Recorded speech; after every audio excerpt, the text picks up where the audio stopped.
Tonight, the ultimate in energy efficiency, do it yourself. Really?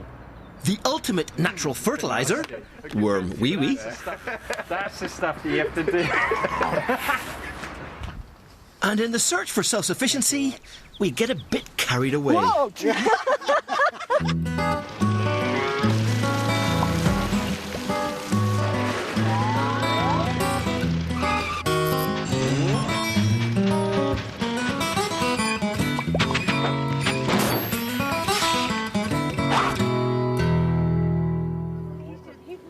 I'm just trying to keep control of it, Jake, honestly. My name's Dick Strawbridge, and I'm on a mission to help turn the nation green. I don't care what people believe. I'm more just having to go myself and see what happens. Here in Cornwall, we recruited a diviner to look for spring water. Look at that.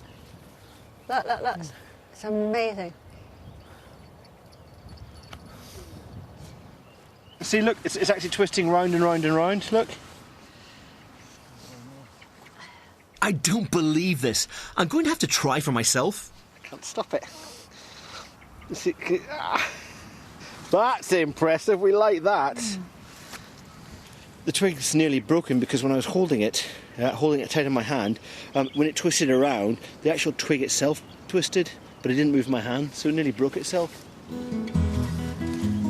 Sisters Candy and Jake want to turn this field into an eco-campsite. There will be green gadgets aplenty. Water is a top priority. The campers will need hot showers.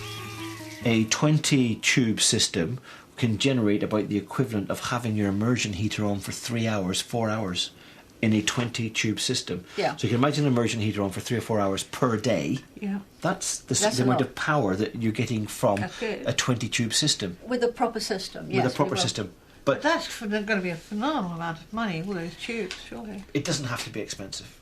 It can be expensive, but it doesn't have to be expensive. What the problem is that Candy and I differ. She's saying we might just as well go for the expensive solar panel and heat the water that way. Mm-hmm. And I'm saying let's save the money. And so I need you to say whether my way is feasible. Say, for example, this is your shed and we've got a shower each side. I wanted to put a black tank each side, a black pipe circulating from it with the heating from the sun, fed by either mains or spring water. I think that is enough, but everybody's saying, because this is summer and nobody wants very hot water in the summer. I like to be a fly on the wall when you two are doing your decision of care. Yeah, bloody hell, give them 1 minute showers. You two going together? Trust you! Okay. But it's all hot air without water. Corty, so how deep is it? Gosh, you did that quickly. Wow! And now, that's the water table here. That's the spring water. Didn't take you very long, did it? He's actually rising. There's probably a foot of water in there now. Yeah? It's a really good resource to have. Never mind feeding the pond, the house, the chalets. Yeah. You know, you've got everything is available to you. Yeah. But look, down quickly. Stand back. Quickly. It's going in. Wow! Right, you got water, you got a bit of wind, you can do anything. It's good, isn't it? A bit of sun would help. That's nice, isn't it? No, I don't need that. I've been contacted by Chris and Carla Fletcher in Aberdeenshire. Water's an issue for them too. It's essential for their plans to become self-sufficient. This is one of the projects that we need to sort out, is collecting the water. It's from everywhere. Yeah, the water, we get loads of water off these roofs, but the problem we have is getting it across to where we need it at the polytunnel, which is a bloody nuisance, quite frankly. 6 months ago, the Fletchers moved to this wild corner of Scotland to escape the rat race. They swapped an ordinary semi-detached in southeast England for this gorgeous £200,000 small holding. But their plans to be self-sufficient in food have hit a snag. I've got a few ideas that might make their cucumbers longer and their arms shorter. My sweet dumpling squash. My first one. A bit proud of that. These are all courgettes. Ah, look, there's a Courgette there's a forest. lime green one. And that's the asparagus. What was it like? Gorgeous, absolutely gorgeous, yeah. As well as growing their own, they're also rearing livestock. These are our sheep. So these are soays. They originated in St Kilda. Need very little maintenance. Yeah. Don't really need any feed. They don't need any cover or any shelter. And also, you don't need to shear them. They self-molt. What's your motivation for moving up here? Oh, just to get Lifestyle, away from get away the whole from, thing. There's rat just race. too many people. Too many people, too much hustle and bustle. Whereas here, we just listen to the cows and the wind and the birds. It's going to take us a good long while to get things set up how we want them. But we're not planning on going anywhere for a long while, so got all the time we need, really. Yeah. Live. On last week's programme, Team Strawbridge were in the city of Bath. We were helping enthusiastic but skint Duncan and Steve build a greenhouse they found on the internet for free. But I didn't think much of their attempts at making a wormery for nothing. Looking good. Yeah, we like You it. impressed so far? Yeah, I am impressed actually. And then stack our first on the top, chuck in all of our veg bits. When that one fills up, chuck the next one in. Oh, Duncan, mate, I'm sorry. Yeah, I am sorry. Why? One day later, you're going to have no worms. Why is that? Because your worms are just going to bugger off. How are they going to get out of this? Look, have you ever seen a worm the size of my finger? No, I haven't. It fits in there. Today, despite emergency repairs, it's still not working. Basically, as Dick and James suggested, the wormery design was just a little bit flawed. I've had to put this plastic lid over the top because these worms just realise they're like real acrobats. They just climb up the sides and they'll just crawl out the top. I found one here. I found a couple just outside on the landing trying to make their way down the stairs. So at least now, hopefully, come up with a design which will be worm escape free, and we'll take it from there, see what happens really. Lower away. Work on Wormery Mark II is underway. Okay, nice one. They're carefully adapting some old pallets they found in a skip, where they find everything.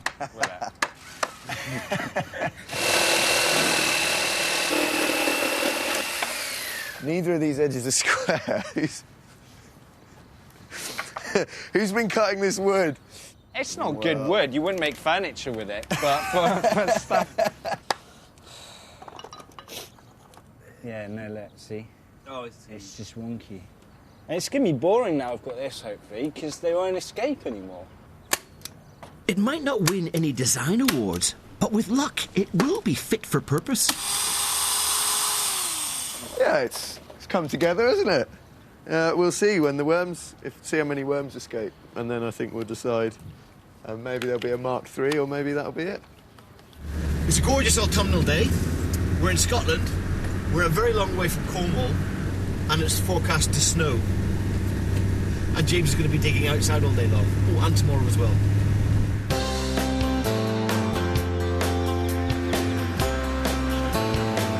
We're arriving at Chris and Carla's to fix their waterworks.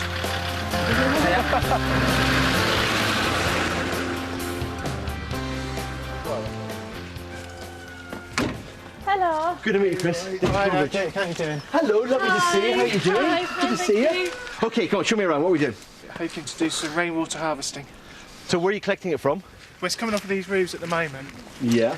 into these completely useless water butts. They're good for collecting. They fill up in no time. Exactly. Right, so we got it here. Where do you want to put it? The plan is we have a pond in this field, a pond in this field, and a pond in the polytunnel. Right, okay, pond and The polytunnel. ultimate aim is to get it into the polytunnel. OK, here's how we'll do it. We collect rainwater in a big container and send it to a pond in the sheep field, and then onto another pond in the polytunnel. And we'll rig a special smaller system so the chickens can have a drink too. And that's where we're starting, reusing old tractor tyres.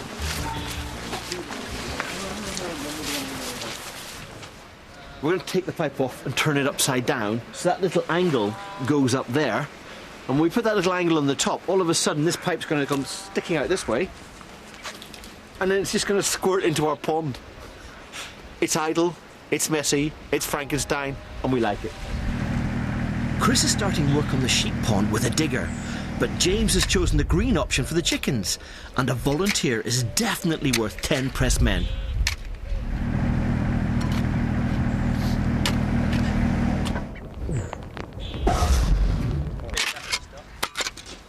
No, that's not how you're supposed to do it, Chris. Yes, I know. The irony isn't. That doesn't seem like the right way. The irony isn't lost on me. Have you seen the pond? Not yet. It's good. Nice crap. It's like hand dug one and then a JCB one. We need to get a look at that because it's. Is it really that bad, is it? Yeah. To me, it doesn't look like a circular pond. That one over there is exactly the same size as the tyre. Oi! And James reliably informs me this is the pond. That's it, yes, but I haven't finished circling it out yet. Is it hard to dig a circle with a JCB? It is very hard to dig a circle with a JCB. I'll tell you what, while Chris is getting all the bits together, I'll finish off this. Sure, yeah. Yeah. You mark it? In the end, James has ditched the tyre and decided to build something much bigger. JCB got beaten, so it's closed and sitting in the sunshine now.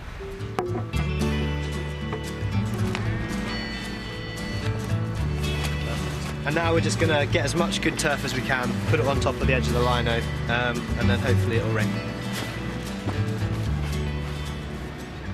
Go on, you start filling. Where you go? One each. Oh. There you go, Carla. Oh, you want me as well? Yeah, because this is the grand sort of filling ceremony. I do what's going to be really funny. It's going to look like nothing's happened. Yeah, this is the grand filling ceremony, so we're all here, and we have a nice little round of applause when they put it in and see how good it is. Well done. Yeah. Well done. Yes, there we are. Very, very good. Like that.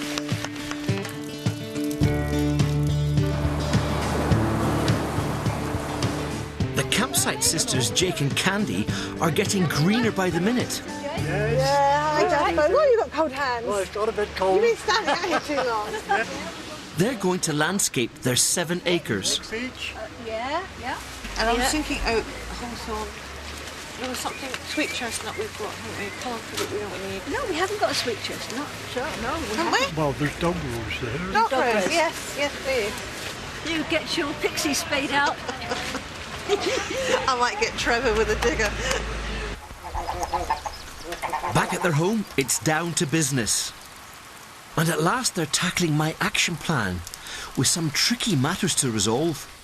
The tent number threshold we've dealt with.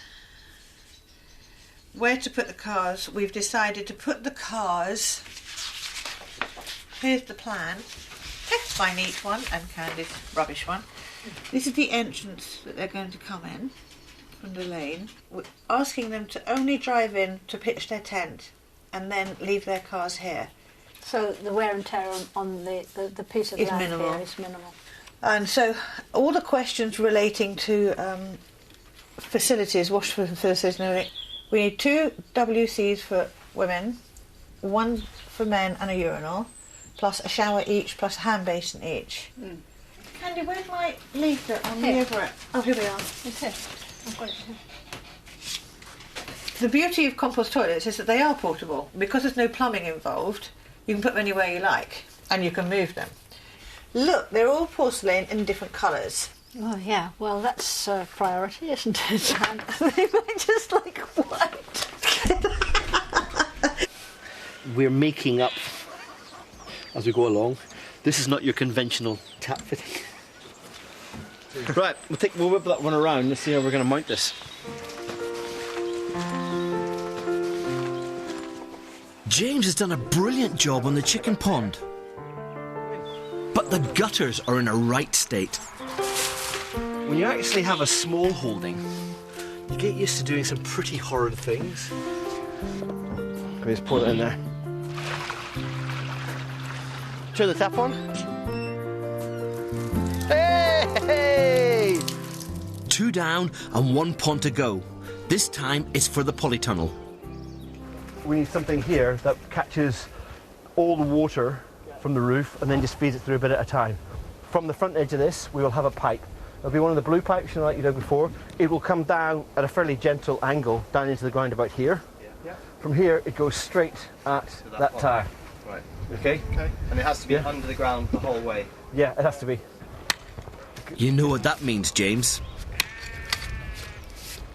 And I guess I'd better help out.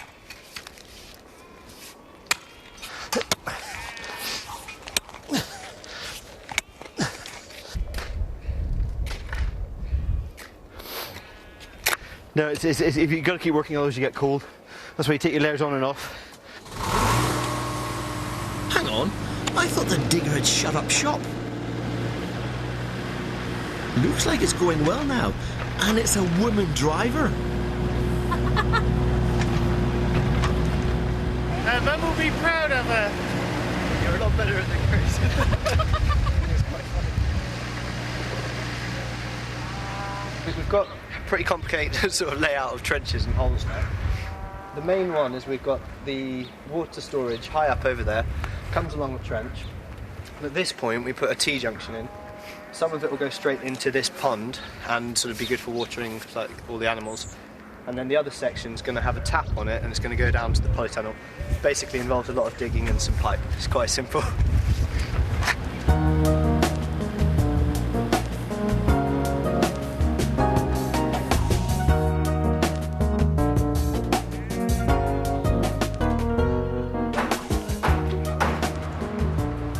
In Bath, Duncan and Steve are also working late.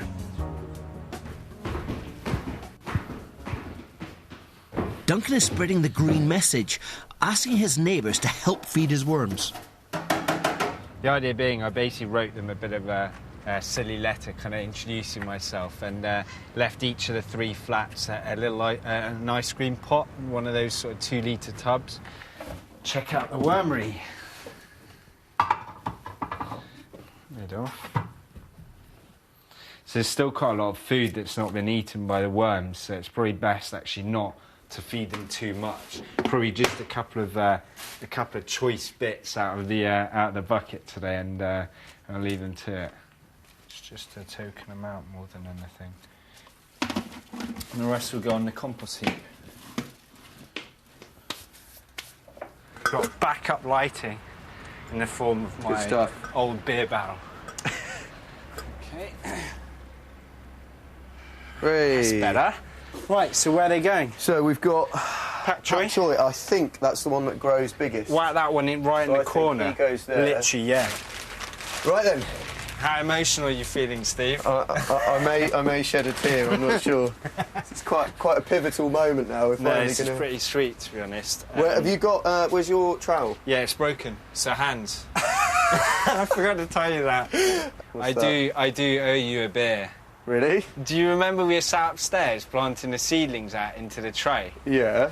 And we had a bit of a heated discussion about beans. Oh, right. And whether I they basically grow or wouldn't not. take no for an answer, Right. and I ended up planting 3 bean seeds in the propagator. Yeah. Well, I don't know if you can see, but not much has happened. So I owe you a Oh, beer. well, thanks a lot. I think I'm going to have a greenhouse warming party. How many people do you think we could fit in there? Well, we could just give them a ticket, and you've got 5 minutes in there. Just circle in. Good stuff. Maybe not.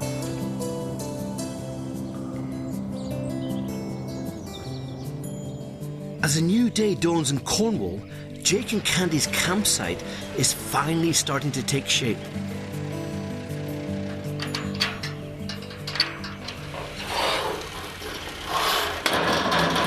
Bright and early, Sunday morning, and we've got the field shelter going up for the washrooms here. This is the crucial bit here, because the field shelter will come out to here. If you think there's going to be a floor here, and then the toilet will sit above it, and the compost will go straight through into the unit below. Randomly put out, yes, 3 here. Walnuts there. That's for that other side. Jake's daughter Kelly has brought an army of friends to help.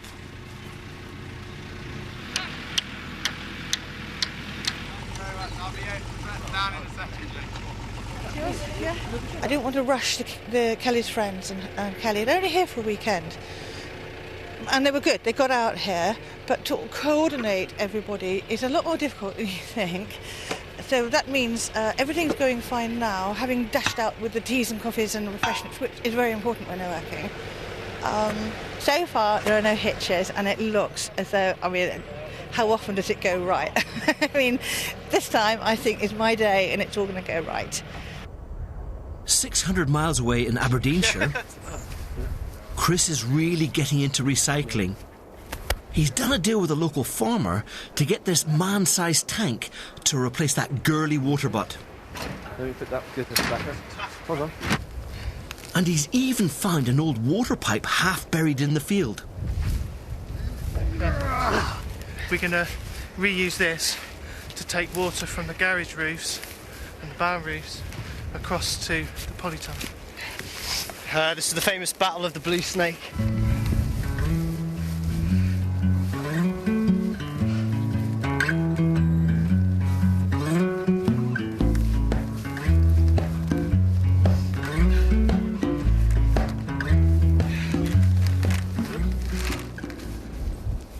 Nice work, James. £100 worth of piping ready for reuse. And it's free. So this is our buffer system. As the rain trickles out there, the levels of water will build up here, okay, which will just allow us to sort of catch it so we don't waste any of it, and then it'll gradually trickle its way towards the ponds. I would have done the other one, just put it... Hold on a second. Don't get mud in the end, son. Don't get mud in the end, James. Shut up.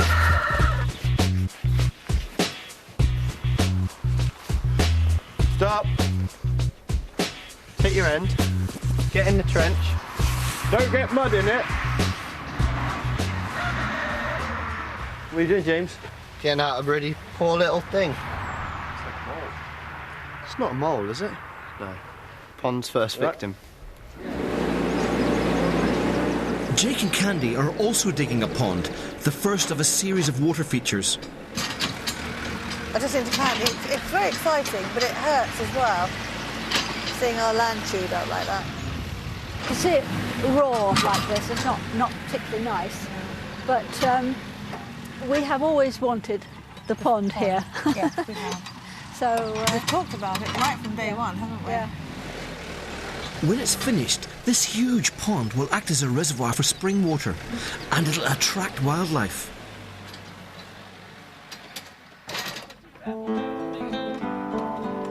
They're planting 350 trees. That means every year more and more carbon dioxide will be absorbed from the atmosphere as they grow.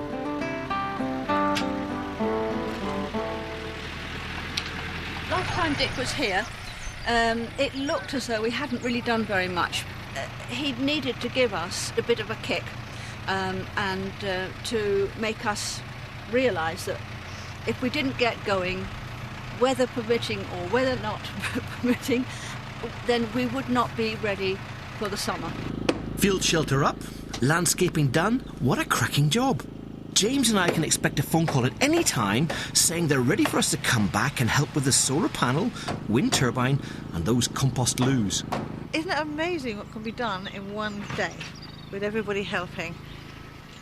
And of course we've got a problem now. Candy's got to go all the way down with her trolley. She can't get through because we've made such a fencing. But you got a long haul, Candy. In Scotland, the pipe has reached the polytunnel. Make sure there's no mud. Right. Hold on, James. Push your finger through more. Okay, here we go. Mm-hmm. Well, stop. Yeah. You all right, son? The final pond will act as a reservoir for watering and means they really can be self-sufficient. Yeah. I switched it down a little. See, I told you we needed more weight. One foot right in the middle. There you go. See, we've got a pond, look. With no rain, we're having to test the system by hand.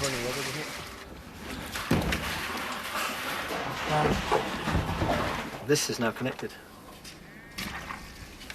I suggest you run to the pond. I'm just going to run. It's what it's all about. That's all right. Yeah. Brilliant.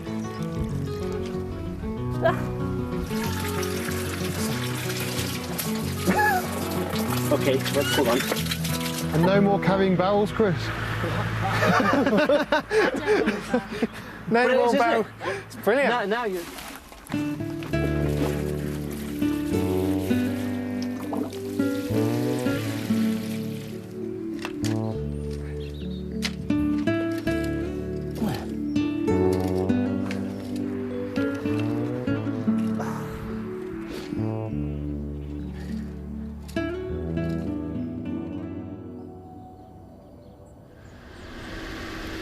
One last job for me and James back in Bath.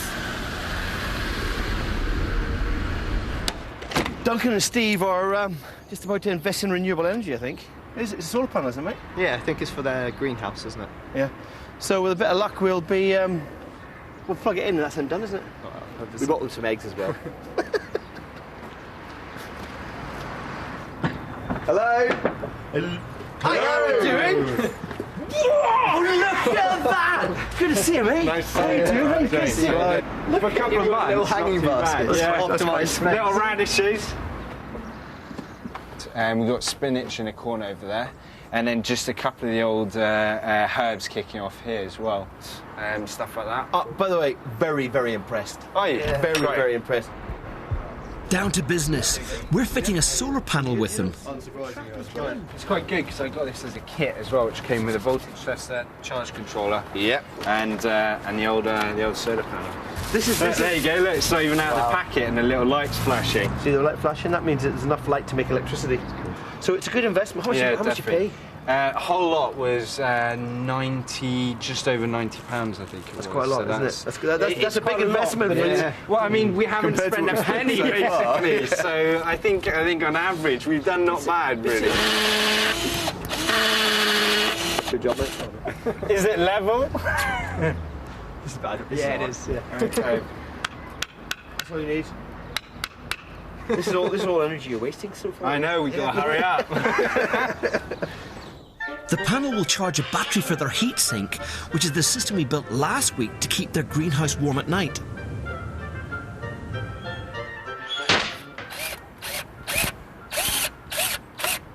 Just give me one decent screw into that, just to sort of hold it.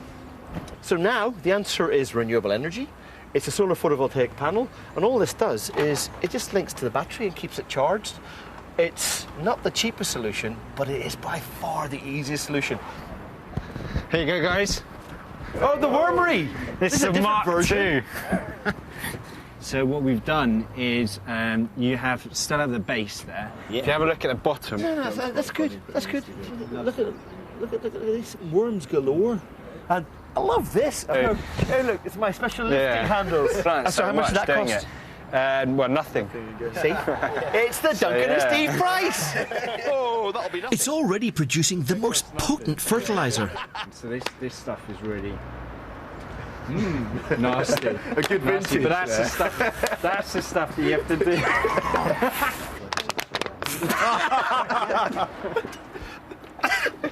Does it get Strawbridge approval? Yeah, we like that. Homemade job. That's good. Great. Mark II. Success. Yeah. Next week on It's Not Easy Being Green, Look at that. the Keenan's windows arrive and they have a go at plastering. James tries his hand at a spot of restoration. There you are, lovely wood. And Julie's roof gets a makeover with solar panels.